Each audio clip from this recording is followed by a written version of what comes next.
Now, as part of the fundraising drive for a new children's hospital, one of BC's biggest homegrown international stars let us tag along on his latest visit to the facility. Michael Bublé has made many private trips to Children's, boosting the spirits of its patients, but in the hopes of shining more light on the amazing work of the staff and the critical needs of their patients, this time he brought Squire Barnes and a global camera with him. It's a tour of Children's Hospital Michael Bublé has taken before, into areas the healthy and fortunate rarely see. But since this is all our hospital, let's take the tour with him. Hi, Michael. Hey, how's it going? Good, how are you? Good, thank you. Oh, it's nice to meet you. It's nice to meet you. I hope you get well soon. I'd like to come back and not see you here. How are you doing? How long you been here? 2 months. Holy, that long? Have you got in and out? Or? Yeah, I was out for 4 days. Yeah? And then I got a fever, and then I had to come They back. brought you back in. So then Where are you from?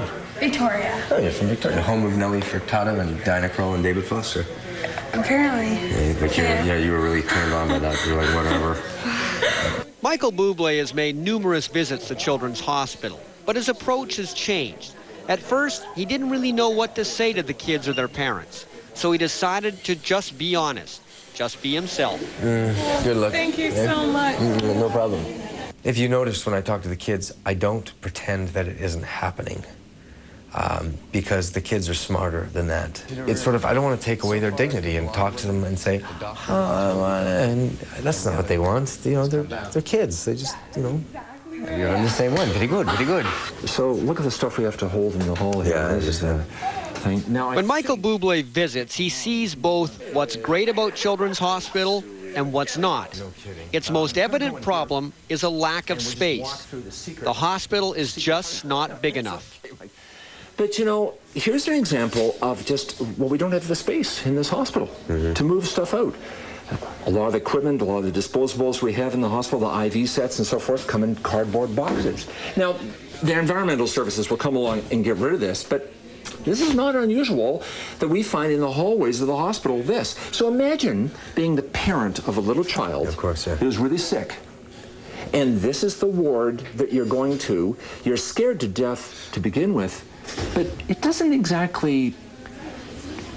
Not to be disparaging, but it looks like a third world country hospital when you see garbage in the hallways. Yeah. It's kind of shocking to go through a hospital in this beautiful province of British Columbia, you know, this wealthy province, and to see garbage in the hallway, and to see these rooms where, like they were saying, they can't put a stretcher in the room because there's not enough room. The space issues also get through the doors of the OR. New equipment that wasn't around when the hospital was built back in 1982 has turned this operating room into an obstacle course. These are new machines, new technology.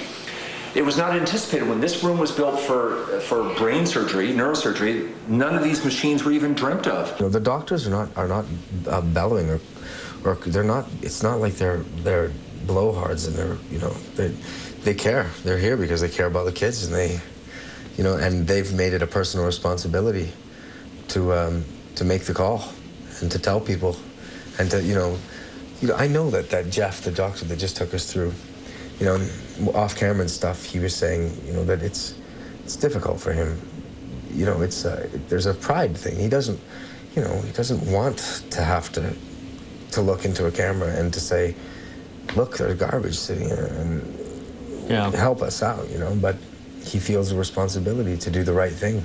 And sometimes the right thing is not an easy decision to make. Every time I talk to kids or the families and I ask them how their experiences are, they say that the staff and the doctor is the most beautiful, you know, great people. And the most beautiful, I don't know, but beautiful, the sexy, the sexiest doctors. Did they say that? They said sexy. They said that about me? Well, tall, dark, and handsome.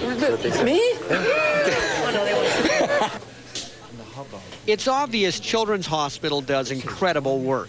It's just that an updated facility would make their work that much greater. You can see these families, you know, when you ask them, they say that, you know, they're thrilled with the dedication and the, you know, the compassion and the technical abilities and all that. It's their family away from home, but they obviously need help. They took the breathing tube out. Oh, so she's breathing on her own. Oh, dude, high five me. That's great. Okay. The pacemaker isn't doing the work.